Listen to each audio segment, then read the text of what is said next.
Hey y'all, it's your boy Jay Solo.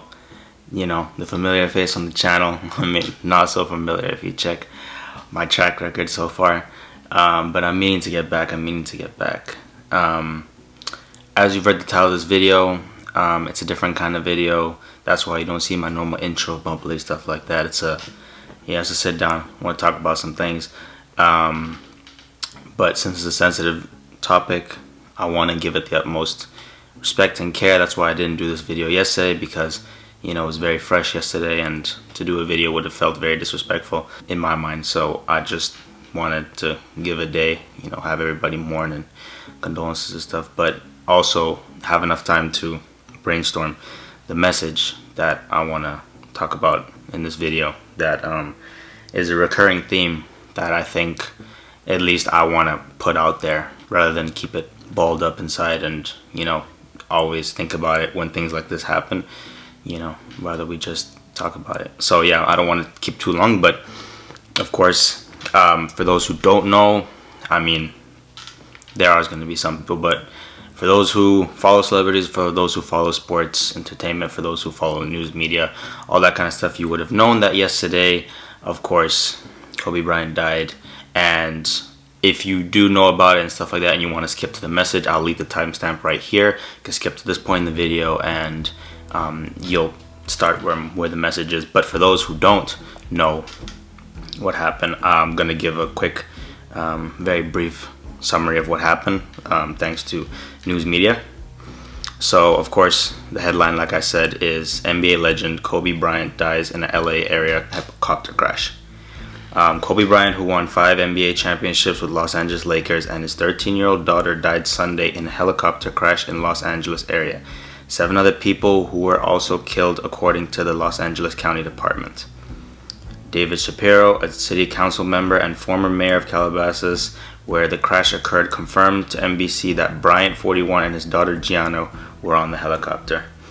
Other victims include Joe Altobelli, sorry if I messed that name, the head baseball coach of Orange Coast College in Costa Mesa, California, his wife Carrie, and their daughters Alyssa. The college, in confirming the deaths, said the statement that Altobelli had coached there for 27 years. Peyton Chester, a 13-year-old basketball player, and her mother Sarah were also on board, calling the crash a freak accident. Peyton's grandmother Catherine George told NBC that they had to get on the helicopter as a convenience. Today, they usually drove by car. Christina Mauser, a coach, was also killed, according to her husband, Matt Mauser, who posted on news on Facebook. A call for a downed helicopter and bush fire in Calabasas went out at 9:47 a.m. Los Angeles County Fire Chief Daryl Osby said the fire was covered a quarter acre, was difficult to extinguish because it included magnesium, a chemical that reacts with oxygen and water, and the recovery effort would probably take several days, is what they predicted. NBC Los Angeles reported that Bryant, who lived south of Los Angeles in Orange County, often used helicopters to avoid Southern California's notorious traffic. As a player, he traveled to practices and games by helicopter, a practice he continued after his retirement when the incident happened. Of course, the night prior, LeBron James had passed Kobe an all-time scoring list, which he congratulated him in a tweet. And of course, as most of us know, Bryant was drafted in the NBA out of high school in 1996 and spent his entire 20-year career with Los Angeles Lakers, winning 5 NBA championships. He was awarded MVP in 2008, Finals MVP in 2009 and 10, among other awards. He was also a gold medalist in the U.S. men's basketball team in 2008 Summer Olympics in Beijing and in 2012 in London. Kobe Bryant was succeeded by a wife and 4 kids, now a wife and 3 kids, unfortunately. Vanessa Bryant, Gianna Bryant, who died, Natalia Bryant, Bianca Bryant, Capri Bryant, who are 17, 14, 3, and 3 months respectively. All condolences, of course, go out to the family and those who were affected, every one of the members and their families, everyone that was connected, every celebrity, every human, everybody that knew, everybody that watched, everybody that knew, of course, of Kobe Bryant, everyone in America basically mourned yesterday. Like, if you did not see the news, then like me, you probably saw Instagram and all those other platforms who you saw every celebrity and, you know, their mother basically promoting photos of Kobe to mourn his death. And, you know, it was a real shocker. A lot of people felt it in more ways than one, because, you know, so far we've had a lot of deaths, both big and small. But that's what brings me to this video. The real message I want to address is first outlining what's happened so far. So, you know, within what I'm taking this span from late 2019 to just now in 2020, you know, we've had, you know, the whole basically new Holocaust crisis in China and all that. We've had, you know, Nipsey Hussle die. We've had, you know, these World War III memes, which, you know, and World War III, you know, basically threats and, you know, all that. We've had Australia burning. We've had, what is it? The Australia flooding too. We've had, what else? This new virus that came out now supposedly in California. So if you're in California like me, you gotta watch out. But, you know, and then of course, preceding that, we have Kobe's death, which, you know, my condolences go out to Vanessa Bryant for, you know, losing an amazing human in Kobe Bryant and losing an amazing daughter in Gianna, who was going to carry Kobe's legacy. And I mean, all his kids will, but if you understand basketball, she was the athletic daughter in the family who wanted to pursue dreams like Kobe did. But yeah, I mean, on top of that, all, you know, everything that went on and everything that happened, you know, aside, you know, from the mourning and stuff and, you know, consulting everyone and stuff like that, the one thing that didn't sit right with me is I mean, this is a big, you know, moment in time right now, because, you know, something happened and everyone was basically affected. Not, you know, everyone is in, like, you know, those who are, you know, unfortunately, you know, either homeless or, you know, dealing with diseases or stuff like that, but like everyone that did basically. And, you know, we felt this, you know, pain for someone that we didn't know.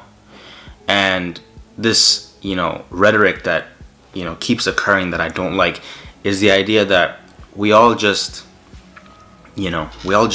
basically, someone dies, unfortunately, and then we all take a moment to, you know, check on all our loved ones and, you know, take care of our loved ones and stuff in that moment. But then as time passes, we all just, you know, forget. And, you know, if anyone knows me as a human, you know, my close friends or my family members, they all know that, sadly, the one thing that I deal with is the problem that I'm not as in tune with people's lives as some people want me to be. And sometimes it's just, you know, unreasonable, but sometimes it's like a simple, like, hi or hello a couple, you know, days in a week, or maybe like a couple of weeks in a month. Like, I'm very bad with that kind of stuff. But what people do know is that for me personally, I'm able to be there in 100%, you know, care and respect and kindness and like tenderness when it matters, when someone is, you know, dealing with something. And sadly, you know, people, when they deal with things, you know, they don't know how to explain it. Like, I'll give you a brief example. A couple friends of mine, a day before this incident with Kobe, dealt with some, you know, mental breakdowns, and, you know, they will remain nameless, but they dealt with some, you know, really tough stuff. And, you know, both of their explanations were, I've been holding this in for a while. And then that's the thing that I don't get. You know, we hold these things in, and we're afraid to tell people for whatever reason, whether it's something too personal or whether it's something, you know, that could hurt somebody or something like that. But then in turn, we put it inside us and it hurts us. And, you know, it's like, why are you doing that? Because, you know, as much as, you know, Kobe is such an amazing person, you know, he's such a, you know, revered person. He's a brilliant person outside of basketball and in the basketball world. You know, he had everything going for him, and just like that, he's gone. A freak helicopter accident, and you don't know what could take you in life. And everyone's so concerned with chasing a bag and chasing these what is it, monetary and like material things that will make you happy in this world, but don't understand that in the greater scheme of things, you need to be happy as a human being. Because once you leave this world, you're not taking your cash with you. You're not taking your $1 million houses with you. You're not taking your, fancy cars and your status and stuff with you. You're taking your soul, and your soul can be damaged when you take it. Whether you believe in, the next world or God or, any of your religions and stuff, we all die. That's a common thing. We all know that we die. Whether you believe that you're reincarnated, whether you believe you stay up in heaven, whether you believe that you just, die out scientifically and stuff like that, doesn't matter. We all share the idea that we all die at one point. And when you die, they don't fill your grave up with all the, monetary and like all the, these materialistic things that you were pursuing in your life. They bury you and the shell of your former self.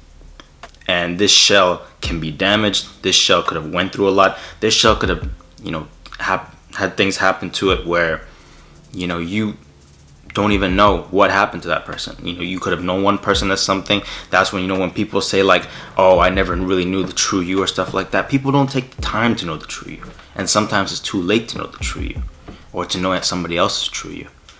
And, that's what brings me to this message. It's like, I'm tired of the rhetoric where people have something tragic has to happen for you to check up on someone, or for you to basically, ask how someone's doing, ask about their day. It doesn't, because the one thing I understand is that everyone has their own life, and you can't, invest too much emotional support into someone else's life, because if you invest that much, it could negatively affect you, and you guys could both be in the same predicament. But the most underrated comment, a hi, how are you, how's your day, something like that, to someone that you haven't spoken to, someone who you haven't maybe messaged in a while, someone who you haven't felt the same way about, someone who you've something happened between you guys, and in some childish way you guys aren't talking or stuff like that. Like, everyone's human. And I know when I was watching all these reports and stuff, one anchor analyst said for the NBA said it perfectly. They were like, time waits for no man. Time, is uncertain. It's unpredictable. You don't hold on to it. It controls everyone, but it doesn't. You don't control it. You just control what you do in time. And he was saying to end off everything, he was like, if you have this beef with someone that you've been holding on for a while, if you hate this person, if you haven't said you love this person in a while and stuff like that, don't grow your ego, don't hold your pride and stuff, because you don't know what's going to happen next. You might be mulling over a decision to finally accept someone, or to reach out to someone that you once knew and stuff, and then you wait too long and this happens. Something like this, a freak accident, whether you cause your own death because of things like, maybe, drugs or alcohol, or like man-made prescriptions and pharmaceuticals and stuff like that, or whether a freak accident like a car accident or a helicopter accident, all this kind of stuff happen, you still die at the end of the day. And when you die, like I said, you move on, and you basically don't take what you've been fighting for in this world with you. You just take all the emotion that you had in your heart and you go with it in your soul, in my belief, of course. But that's why when I was thinking about this yesterday, there was so much that was going over my head. There were so many people I was talking to personally, and I decided to personally check up on. I know I didn't check up on everybody, but I tried to check up on as many people as I could, and promise to them that and keep reiterating the fact that I'm there for you when you need it. I'm not going to be there every day, but I'm going to be there when you need it. And some people, just like anything positive, someone can use that positivity for negativity. You know, when people say like, oh, you're just like everyone else, you say the same thing, you know, that's because somebody negative came in and ruined it for everybody else positive.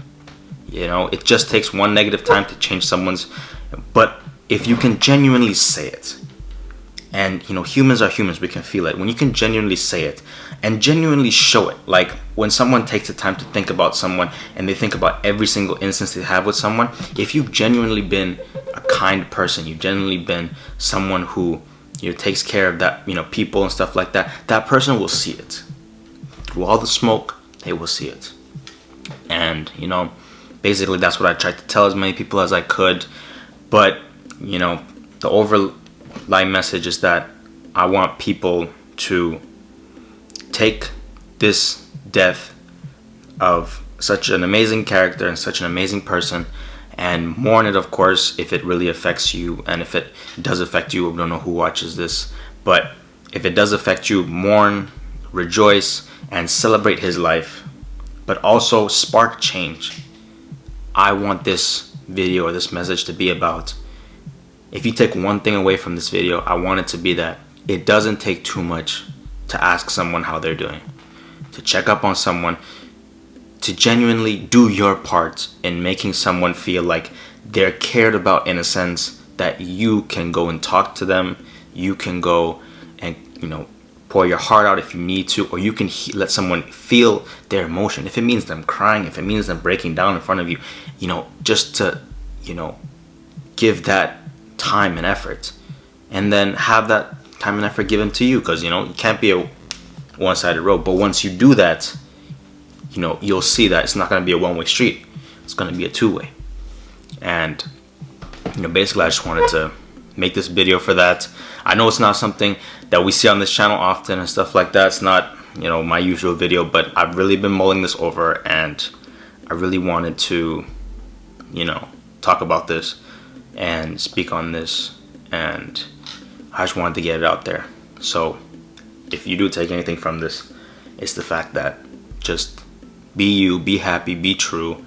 You know, don't waste too much time on things that won't make you happy, on, you know, it depends on what makes you happy, but just, you know, take care of yourself. And you know, once in a while, shoot a text, call someone, tell someone you love them, tell someone you care about them. You know, make someone feel good in the heart, not, you know, on the hands, the brain, like things that this world's, you know, the greed and money and all this, you know, negativity and stuff that sadly, you know, 2020, early 2020, only January is facing. Just do something positive and let's just see where this goes. And I hope everyone who watches this, no matter how much you watched of this, you understand that you can do enough to make someone else feel like they're cared about, and they can do the same if it's genuine. You know, if you are someone who's done it before and you did it negatively, turn over a new leaf. It's a new year, it's a new decade. Change yourself. If you want to change, do it. You don't have to do it quickly, do it slowly, but just, you know, do it for yourself if you feel like you've really cheated yourself. Otherwise, this has been your boy J Solo, and of course, if you've liked this video or you liked any in the past, to my old and new subscribers, please subscribe if you haven't liked this video. It means a lot. And I will, 2020, this trial month of January, I will try and get back to more consistent posting, I promise. Thank you all for watching, and it's been your boy.